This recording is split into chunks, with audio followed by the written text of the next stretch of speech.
안녕하세요. 오늘 여러분과 함께 좀 깊이 살펴볼 자료는 착취의 본질과 교훈이라는 글의 발췌문입니다. 네, 이 착취라는 개념을요, 이기심과 소유, 이런 관점에서 새롭게 조명하는 내용인데요. 네, 좀 독특한 시각이죠. 그렇죠. 그래서 이 자료를 통해서 착취에 대한 정의부터 시작해서 이게 현대 사회에서는 어떤 모습인지, 또 어떻게 극복할 수 있을지, 이런 핵심적인 통찰을 좀 얻어보는 게 오늘 저희 목표입니다. 좋습니다. 자, 그럼 바로 시작해볼까요? 네, 우선 이 글에서는요, 착취의 뿌리를 아주 근본적인 문제, 그러니까 자기 자신만 아는 이기심, 여기서 찾고 있어요. 맞아요. 타인을 전혀 고려하지 않는 태도. 딱 이렇게 정의를 하죠. 특히 이제 고용주가 자기 이익을 위해서 직원을 이용하는 상황, 이런 걸 대표적인 예로 들고 있고요. 네. 그리고 흥미로운 지점은 현대의 착취가 오히려 과거보다 더 심각할 수 있다. 이렇게 주장하는 대목이에요. 더 심각하다고요? 왜 그렇죠? 이게 겉으로는 뭐랄까? 평화를 위장하거나 아니면 그럴듯한 명분 같은 걸 내세우면서 교묘하게 숨겨져 나타나기 때문이라는데요. 교묘하게. 네. 하지만 그 본질은 여전히 노골적인 이기심이나 권력욕이다. 이렇게 설명을 합니다. 그렇군요. 그래서 많은 사람들이 이런 상황에 놓여도 딱히 자신을 지킬 방법을 찾기가 좀 어렵다. 이런 현실도 짚어주고요. 그런데 여기서 글의 논지가 상당히 좀 흥미로운 방향으로 전환이 되잖아요. 네, 맞아요. 갑자기 경제 문제를 넘어서 약간 뭐랄까 철학적이거나 영적인 차원의 해석을 제시하죠. 네.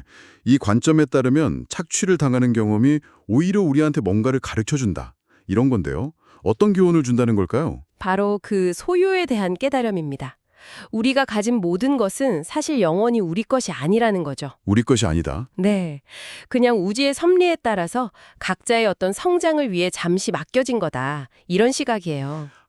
그러니까 우리는 재산을 소유한 주인이 아니라 잠시 관리하는 관리인이다. 그렇죠. 딱 그 표현입니다. 관리인. 모든 소유물은 이 일시적인 삶 동안에 영혼이나 정신, 육체 이런 걸 단련하는 데 사용되어야 한다. 이렇게 보고요. 훈련의 도구 같은 거네요. 네. 때로는 그래서 착취당하는 상황 자체가 성장을 위한 어떤 운명적인 시험일 수도 있다. 이렇게까지 이야기합니다. 와, 관리인이라는 표현도 그렇고 시험이라는 관점도 참 인상적이네요. 그럼 반대로요? 착취하는 사람들은 어떤 특징을 보인다고 설명하나요? 그 사람들은 오직 자신하고 자기 가족의 이익만을 극단적으로 추구한다고 묘사를 해요. 극단적으로요? 네. 그래서 이걸 위해서라면 다른 사람을 가난하게 만들거나 심지어 폭력이나 살인까지도 서슴지 않는다. 이렇게까지 강하게 이야기하고요. 와, 무섭네요. 그 물질적 재산에 대한 집착이 너무 강해서 재산을 잃으면 그냥 삶의 의미 자체를 잃어버릴 정도다. 이렇게 지적합니다. 재산이 곧 자기 자신이라고 여기는 거죠. 정말 극단적인 집착이네요. 하지만 모든 부의 축적이 다 이런 착취는 아니라고 또 선을 긋는 부분도 있죠. 네네. 그게 중요하죠. 중요한 부분인데요. 재산을 모으는 목적이 개인의 이기심이 아니라 예를 들어 공동체, 직원이나 과학자, 이웃 이런 사람들의 이익을 위한 거라면 그건 착취가 아니라고 봐요. 공동체를 위한 거라면. 그렇죠. 예를 들어서 공장이나 상점을 운영하면서 직원들 일자리를 지켜주고 또 좋은 제품을 합리적인 가격에 제공하려고 애쓰는 경우 이런 게 해당되겠죠. 이런 사람들은 스스로를 부자라기보다는 진정한 관리자로 여기고 자신은 그냥 품위 있는 삶을 유지할 정도만 취한다. 이렇게 설명을 합니다. 결국 핵심은 그 동기, 목적에 있는 거군요. 이기적이냐 아니면 공동체를 위하느냐. 네, 맞습니다. 이기적이냐, 이타적이냐, 거기에 달린 것 같아요. 그렇군요. 그럼 이 글에서 제시하는 이 착취를 근본적으로 없앨 방법은 뭘까요? 이게 상당히 어려운 문제 같은데요. 네, 해결책 역시 앞서 말한 그 소요에 대한 관점하고 연결이 됩니다.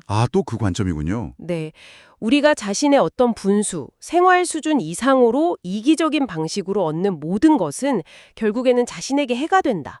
그리고 미래나 다음 생에 더 큰 어려움으로 돌아온다. 이 사실을 명확히 깨달아야 한다고 해요. 인과응보 같은 건가요? 그렇죠. 약간 그런 맥락이죠. 어차피 우리가 죽을 때 물질적인 부는 가져갈 수 없잖아요. 네, 그렇죠. 그러니까 잠시 맡은 이 관리인으로서 이 재산을 선한 목적으로 쓸 거냐, 아니면 그냥 이기적인 탐욕에 쓸 거냐, 이건 전적으로 우리 자신에게 달렸다. 이런 메시지를 던지고 있습니다. 결국 뭐랄까, 개인의 어떤 깨달음과 선택의 문제로 귀결되는군요. 네, 맞습니다. 오늘 살펴본 내용이 착취라는 현상을 단순히 그냥 사회 경제적인 틀에서만 보는 게 아니라 개인의 어떤 내면적인 동기나 소유에 대한 철학, 그리고 더 나아가서 영적인 성장이라는 더 넓은 맥락과 연결짓는 아주 독특한 시각을 제공한 것 같아요. 네, 맞습니다. 오늘 이 이야기를 들으신 여러분께 마지막으로 이런 질문을 한번 던져보고 싶네요. 네. 이 글의 주장처럼 우리가 내 것이라고 믿는 것들이 있잖아요. 이게 정말 우리의 소유일까요? 아니면 우리는 잠시 그것들을 위탁받아서 그냥 관리하고 있는 걸까요? 이 질문에 대해서 한번 생각해 보시는 건 어떨까 싶습니다.